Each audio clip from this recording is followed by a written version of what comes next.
Magandang araw mga bata! Welcome sa ating YouTube channel. Muli, ito si Teacher JM at ngayong araw na ito, pag-aaralan natin ang Makabansa 3. Ang ating paksang pag-aaralan ngayong araw ay ang tradisyonal na laro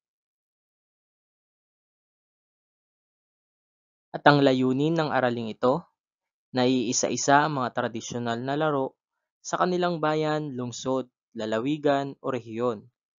Naiuugnay ang mga tradisyonal na laro sa kasaysayan ng kanilang komunidad, na ipapaliwanag ang kahalagahan ng mga tradisyonal na laro sa kultura ng kanilang komunidad. Ano nga ba ang tradisyonal na laro? Ang tradisyonal na laro ay mga larong Pilipino na nilalaro pa ng mga bata noon pa man, bago pa dumating ang mga modernong teknolohiya tulad ng gadgets at video games. Karaniwan itong nilalaro sa labas ng kanilang bahay, sa kalsada, o sa bakuran, at hindi nangangailangan ng mga mamahaling kagamitan. Narito ang mga tradisyonal na laro sa Pilipinas.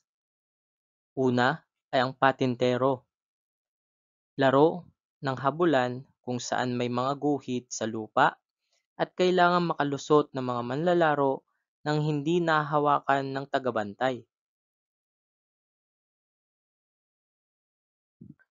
Ang susunod ay ang luksong tinik o luksong baka, laro ng pagtalon kung saan ang mga paa o katawan ng mga kalaro ay nagsisilbing hadlang na kailangang talunin.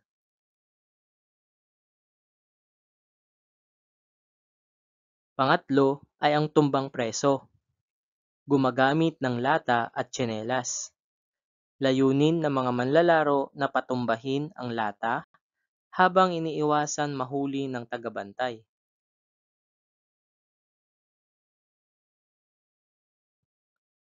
Ang susunod ay ang sipa, laro kung saan sinisipa ang isang bagay, karaniwang gawa sa goma o papel na may buntot, at hindi dapat ito mahulog sa lupa.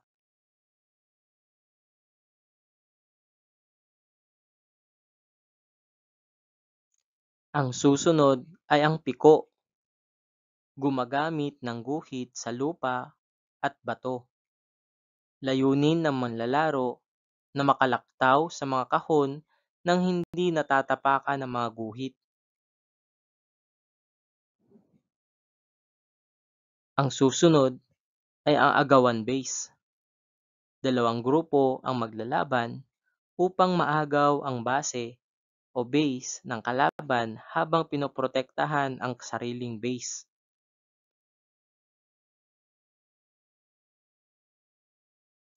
Ang susunod ay ang taguan, laro ng pagtatago at paghahanap, isa sa mga pinakapopular na laro sa mga bata.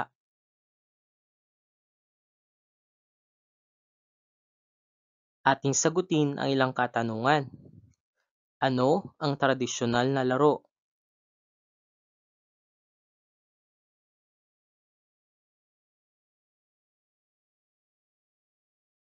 Tama, ang tradisyonal na laro ay mga larong Pilipino na nilalaro ng mga bata noon bago pa man dumating ang mga modernong teknolohiya tulad ng gadgets at video games.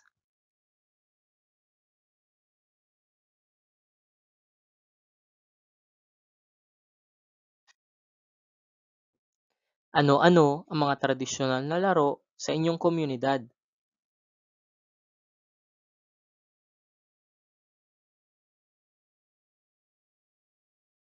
Magaling! Ito ay ang patintero, piko, sipa, agawan base, taguan, tumbang preso, luksong tinik, o luksong baka.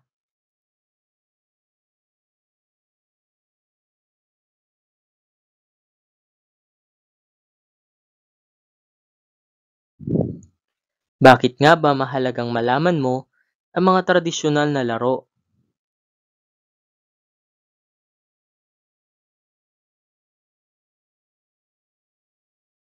Mahusay! Mahalagang malaman mo ang mga tradisyonal na laro sa Pilipinas dahil ito ang bahagi ng ating kulturang pambansa at may maraming benepisyo sa kabataan at sa lipunan.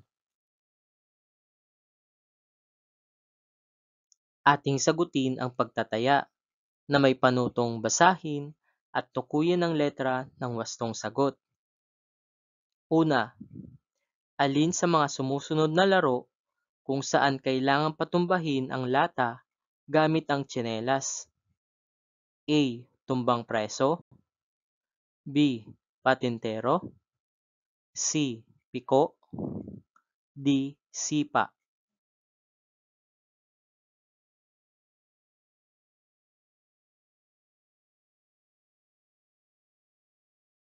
Pangalawa, ano ang pangunahing gamit sa larong sipa? A. Bola. B. Garter. C. Lata. D. Pamato na gawa sa goma o papel.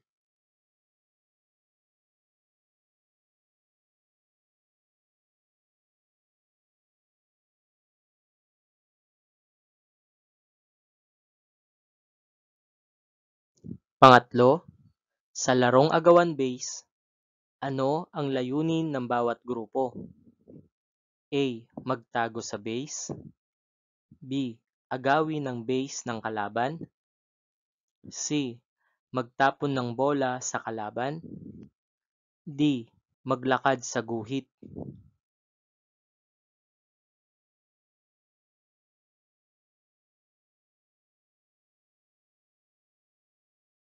Pang-apat, ano ang layunin ng larong patintero? A. Makatalon sa mataas na garter.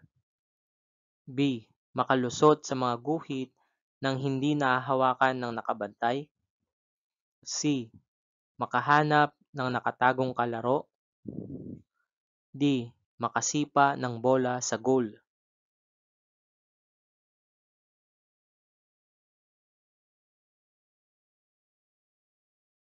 Panglima, bakit mahalagang ituro ang tradisyonal na laro sa mga kabataan? A. Para matuto silang gumamit ng mga gadgets. B.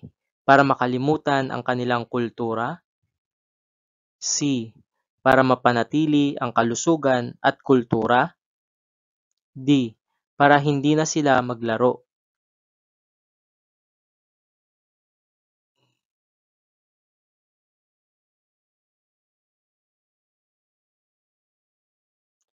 Narito ang mga wastong sagot. Una, letrang A. Pangalawa, letrang D. Pangatlo, letrang B. Pang-apat, letrang B. Panglima, letrang C.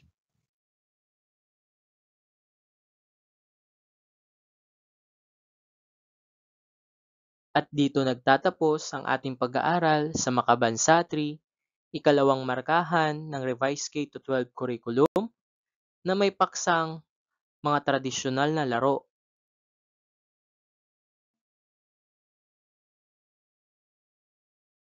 Maraming salamat sa inyong pakikinig. Muli, ito si Teacher JM at huwag kalimutang mag-subscribe sa ating YouTube channel. Please like, comment, and share, and click the notification bell for more videos.